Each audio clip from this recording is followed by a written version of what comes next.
Back in 2014, it was common to see two back-marker teams be more than 6 seconds off the pace of the pole time. Now in 2023, it's rare to see the last car on the grid being 2 seconds from the car on pole. But back in 1990, a team qualified 6 minutes off the pole sitter in one of the slowest laps in F1 history.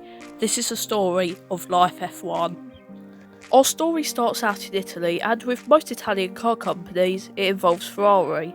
Back in the early 1970s, there was a man called Franco Rocci. He was head of engine design, and alongside Niki Lauda and Mario Forghieri, redesigned the Ferrari, which would then take Niki Lauda to win 2 world championships. However, he started to suffer from heart problems, so he retired from the team, and then in 1982, he started a new career as an artist. When Forghieri retired, he had ideas to make a W12 engine, an engine that has 2 V6s on either side of each other, making a W shape.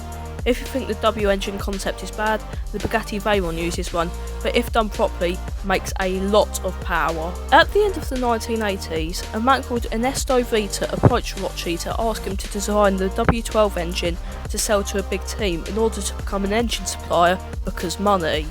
In 1989, the engine was designed and made, but no one bought it, leading Vito to create his own team to run these engines just to show how good they were.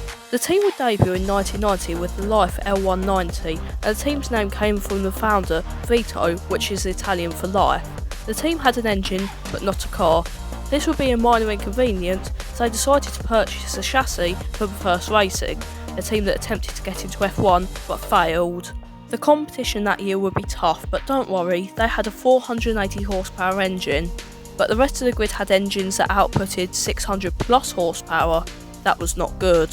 The team had 4 of those awful engines and 2 chassis, but only ran 1 car during the season, and that was given to Gary Brabham, son of Jack Brabham, who only appeared for the team twice before leaving due to the team being organised, and this probably wasn't helped by the fact that the team only had 9 employees, including the driver.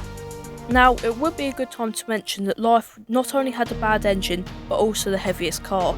The weakest engine and the heaviest car is always a great combination, and this was proved when it was on pace for an F3 car. In fact, F3000, which is now F2, could outpace a car in a race.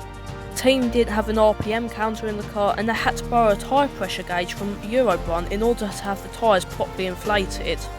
Like I said, Brabham only appeared at 2 races that season before leaving the team. In both races he didn't pre-qualify, and he would only compete 1 session at the season opener in Phoenix, and was 35 seconds off the pace. Shockingly, after this incredible pace, 2 drivers wanted to drive for the team, but the seat went to Bruno Giacomelli. It was at his first race where he got the 6-minute lap time due to the car being timed whilst it was being towed. I'm basically just going to skip over the rest of the season until the Portuguese Grand Prix, because they didn't pre-qualify or do anything special for the rest of the season other than be slow. Until the Portuguese Grand Prix, the car used the W12, but for the Portuguese and Spanish Grand Prix, the engine was swapped for the Judd V8.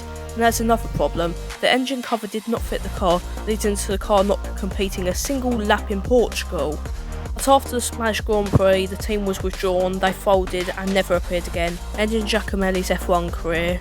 So after this failure, what happened? Start off where we began. Franco Rocci would sadly pass away in 1996 at the age of 72.